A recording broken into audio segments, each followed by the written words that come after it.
Para mí lo más importante tiene que ver, en primer término, con el factor liderazgo. El problema del liderazgo es un problema clave en este momento en Venezuela. ¿Por qué? Por lo siguiente, en Venezuela o se ejerce un liderazgo pervertido, corrupto, un liderazgo que tiene fallas inmensas, o no se ejerce el liderazgo. Es decir, hay una omisión en el ejercicio ¿Qué del llamas tú un liderazgo. liderazgo pervertido? El liderazgo que se ha venido ejerciendo por parte de muchas personas, que se ha traducido en enriquecimiento personal, en aplicación de políticas inmorales desde el Estado o también desde el sector privado, porque yo no me refiero solamente al liderazgo político, yo me refiero al liderazgo nacional, el liderazgo empresarial, el liderazgo político, el liderazgo cultural del país. Ese liderazgo que tiene mucho que ver con las grandes fallas que el país exhibe y que además es un liderazgo que se ha ejercido impunemente.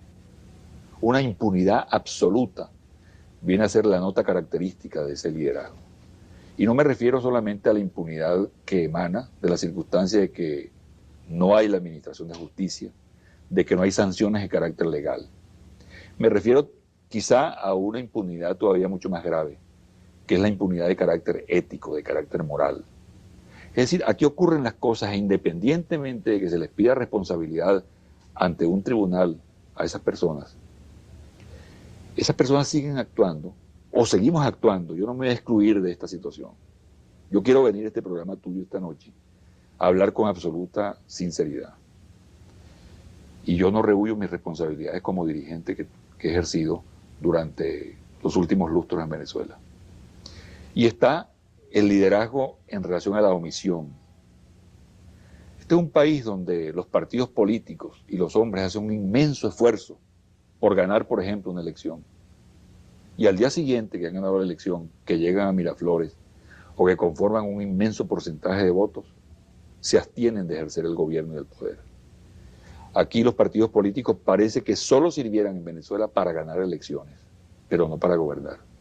Y el acto de gobierno es un acto sumamente importante, como es también el acto de oposición. Hoy en día, en este momento que estamos hablando, yo pienso que uno de los problemas más serios que tiene el país es, por un lado, el ejercicio concupiscente del liderazgo. Ese liderazgo corrupto que se traduce en toda esta maquinación de que ha sido víctima la sociedad venezolana y que ha determinado una absoluta impunidad, impunidad jurídica, impunidad de carácter ético e impunidad de carácter moral. Y por otro lado, el inmenso vacío en cuanto al liderazgo se refiere. Aquí el gobierno no quiere ser gobierno. El partido de gobierno no quiere ser partido de gobierno. La oposición no quiere ser oposición. Los dirigentes sindicales no quieren ejercer su dirección clasista. Los dirigentes empresariales, salvo algunas excepciones, también están por la misma tónica. El liderazgo, por ejemplo, el liderazgo estudiantil en las universidades en Venezuela se acabó. Hay que ver lo que era la Federación de Centros en Venezuela en la década del 60. Porque Independientemente de que uno estuviera o no de acuerdo con esa política. Pero existía un liderazgo, hoy en día desaparecido. No existe un liderazgo vecinal, salvo algunas expresiones todavía muy en agraz, muy pequeñas. Entonces, un país no puede vivir sin liderazgo. Y ese es uno de los grandes problemas que el país tiene en este momento. Por una parte, ese liderazgo marcado por la falsedad, por la rutina, por la falta de imaginación o por la corrupción, o en otros casos, por la no decisión de actuar. Fíjate tú lo que ocurre en este momento en Vamos Venezuela. a parar ahí para ver si... Acción Democrática. Porque hay un montón de cosas, ahora sí. No, un montón de cosas. Me acordé, bueno, wow. lo de lo concupiscente está claro también. Y que la elegancia no solamente está en el vestir de José Vicente, sino también en la forma de esa generación que era muy, Estructurada, ¿no? muy, sí, sí, a la hora de señalar cosas. Pero una cosa que me quedaría pensando preguntar, que la pensáramos, qué sé yo, es a qué se refiere con liderazgo con exactitud, ¿no? Porque dice, claro, uno puede imaginarse a qué se está refiriendo, pero luego a qué se refiere con ejercer el poder, porque pareciera también que en este país es una idea como muy a contracorriente de lo que hemos pensado siempre, ¿no? Pareciera que hay más bien una presidencia muy fuerte, que los partidos, entonces cuando uno piensa, bueno, ¿qué es no ejercer el poder? Uno lo podría pensar, si hace esa relación entre corrupción, entre irresponsabilidad en el ejercicio público, entre llegar al poder para enriquecerse y demás, y no ejercer el poder, uno piensa, bueno, que a lo mejor está asociando el ejercer el poder con un asunto ético también, ¿no? Con un liderazgo que se hace responsable y que asume un lugar desde el cual ejercerlo, pero me quedaría pensando, y te lo preguntaría, o sea, te lo diría a qué puede estar pensando, porque uno más bien justo piensa que cuando piensa más bien en el Estado venezolano, piensa en el Estado venezolano como ejercicios, atropellos, entonces, claro, ¿qué es no ejercer el poder? No ejercer el poder a lo mejor es eso, no hacerse responsable o no tomar decisiones, ¿no? Estar en el poder para enriquecer, sino para tomar decisiones, no para jugar los roles que les cumple, porque ahí metió a todo el mundo. Fíjate que a razón de lo que nos toca, habla de los liderazgos culturales también, cosa que es curiosa que no, Y normalmente no se al percibe. principio, ¿no? Hizo como una centralidad entre lo empresarial, lo político y lo cultural, y después que incluye lo sindical y lo vecinal, ¿no? Como por decir actores de base, ¿no? Que a mí yo lo que estaba esperando siempre era como que cuáles son los actores de base a los que se va a referir, ¿no? Pero sí, estoy de acuerdo contigo. ¿A qué se refiere con eso, no? Es decir, no es el poder en términos de control, que es como tú dices, nuestra preocupación cotidiana, ¿no? En torno a qué hace el Estado, ¿no? Con la fuerza que tiene. Pero pareciera que cuando habla de ejercer el poder se refiere a gobernar con resultados, ¿no? Con algún tipo de resultados, ¿no? Es decir, pareciera que está hablando como de un Estado que anda en piloto automático, ¿no? Que no tiene un contenido programático de unas políticas determinadas a alcanzar en un objetivo a corto, mediano y largo plazo, ¿no? Porque pareciera que está hablando como de una clase política como adormilada, como, digamos, cómoda en su posición de élite, en ese poder, como un poder un poco tal vez medio que se mueve inercialmente, tal vez, ¿no? En ese mismo como sueño de las élites ya dentro, apoltronadas en el poder, ¿no? Un poco así lo veo.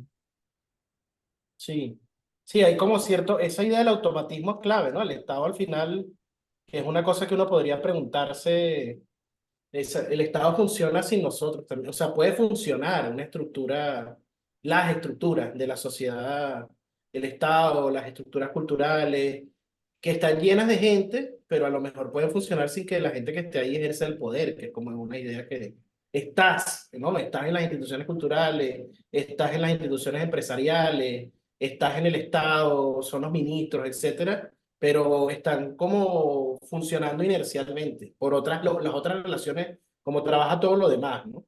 Y al final son como correas de transmisión de relaciones, decisiones.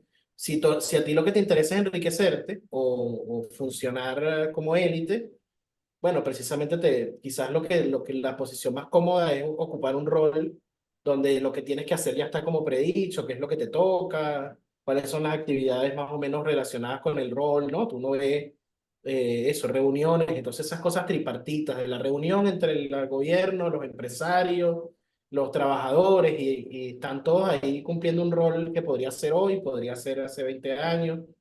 Y quizás tiene que ver con eso, ¿no? Y hay como esa idea de qué es un liderazgo, qué tipo de liderazgo necesita Venezuela o necesitaba, o sea, que es la otra cosa también, que vamos a ver si nosotros le seguimos, si le damos continuidad como queremos a estas reacciones. Una cosa interesante es que Venezuela está como en una crisis permanente también, ¿no? Cuando uno ve las Sí, entrevistas de este tipo, hay un montón de gente que se hace la idea de, bueno, la crisis venezolana empezó en el 2017 o empezó en el 2013 o empezó en el 98 o como planteas tú, empezó en el 83, pero uno ve una entrevista del 85 y te dice tanto sobre lo que sigue pasando que dice, bueno, pero ¿cuándo empezó esta crisis? Ves una claro. entrevista en el 95 y también el panorama dice, bueno, ¿cuándo empezó y cuál es la naturaleza de un estado de crisis donde los diagnósticos se repiten una y otra vez, pongas la entrevista y bueno, a lo mejor va a ser un ejercicio de collage en alguna medida estas reacciones porque la vamos a ir viendo cómo se repite, ¿no? Cómo Claro, aparecen sí. Yo lo veo como, diagnósticos. como ese asunto de la película repetida, ¿no? Sí, O sea, a mí me gusta mucho llamarle a los... no, lo que pasa es que no he conseguido como una palabra mejor que ciclo, ¿no? Porque la cosa de ciclo alude a cierta referencia biológica, a cierta referencia como de una necesidad de que algo se repite como teleológicamente, ¿no? Pero no me refiero en ese sentido, sino algo que simplemente es un ciclo que puede presentarse en una lógica muy determinada de poder o en una lógica muy determinada de la administración de las cosas. Por ejemplo, es muy común la crisis dada nuestra absoluta dependencia al petróleo, por ejemplo. Es obvio que va a haber una crisis cada cierto tiempo porque, bueno, los precios del petróleo son muy volátiles, etcétera, ¿no? Es obvio que Chile puede tener problemas eventualmente por los precios del cobre internacionalmente, ¿no? Es decir, yo veo siempre como en ciertos países que son hiperdependientes a un recurso en particular, una crisis que se puede presentar eventualmente en un A más B igual a C, pero que no corresponde, como te digo, a una crisis cíclica que vamos a poder calcular y predecir que se va a dar, ¿no? Pero cuando veo esto, pienso sobre todo en esa frase final o en esa idea final en la que él se afirma, ¿no? Y es esto de que, em, de bueno, que los partidos quieren ganar las elecciones, ¿no? O sea, ese es como el objetivo, ¿no? Ganar la elección y una vez que se gana la elección, pues viene esta idea que te llamó tanto la atención de José Vicente y es esto de que es su propia visión del poder, ¿no? Que no es solamente, por ejemplo, el poder para reprimir, pues sabemos que en esa época, bueno, se arrastra. El Estado venezolano tiene una larga historia de violencia represiva, ¿no? Pues es otra cosa que uno puede también rastrear en esos momentos, ¿no? Como una especie de momento de crisis económico acompañado de represión, acompañado de protesta de calle también, que ese es un actor que a mí no se me olvida, que yo a veces lo veo muy desfigurado en este país de este entonces, ¿no? Y con esto te doy la palabra, es decir, cuando tú hablas de cómo están vestidos, de cómo hablas, te dan referencia de un momento, de una clase específica que tenía el poder y que la manera en cómo articulaba el discurso era desde la élite. Y al final es que se nombran los otros actores, ¿no? Le hace el actor sindical o eh, el actor vecinal, porque al final la columna que él nombra es como el poder empresarial, el poder burocrático y el poder cultural, ¿no? Sí, sí, además que bueno, ahí hay una imagen que la visitaremos después, que se parece mucho también, o sea, tú no ves ahí demasiada, si lo ves, si tú no sabes quiénes son, si tú le pones este video, si haces el ejercicio de imaginarte, ponerle este video a alguien que no sepa nada sobre la política venezolana, que no sepa quién es José Vicente, que no sepa quién es Marcelo Granier, estéticamente, o sea, el perfil es muy similar.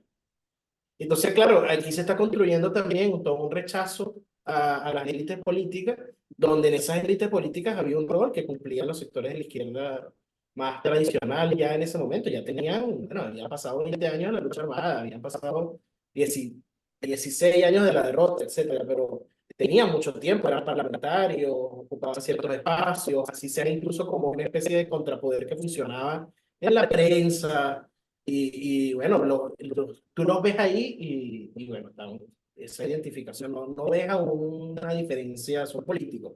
Dos Exacto. periodistas que ejercen política, entonces hay unas similitudes muy claras en algunas cosas. Y luego sí, esa tríada empresario, cultura, que él la tiene muy clara por esto que mencionábamos también, ¿no? Su esposa es artista plástico, él estuvo como muy vinculado a esos sectores, a ese mundo, entiende el rol de la cultura. Bueno, y como tú dices, a través de la cultura es que él logra articular esa crítica y esa interpelación que lo hizo tan famoso y que lo hizo todo el tiempo estar, bueno, interpelando al poder, ¿no? Sí, sí, correcto, correcto. Y además, bueno, eso, la identificación de la crisis, la identificación de esos liderazgos, enfocándose en algunos sectores específicos y que luego tú dices, bueno, ganan la presidencia de la República para no ejercer el poder, que es como esa idea también interesante, ¿no?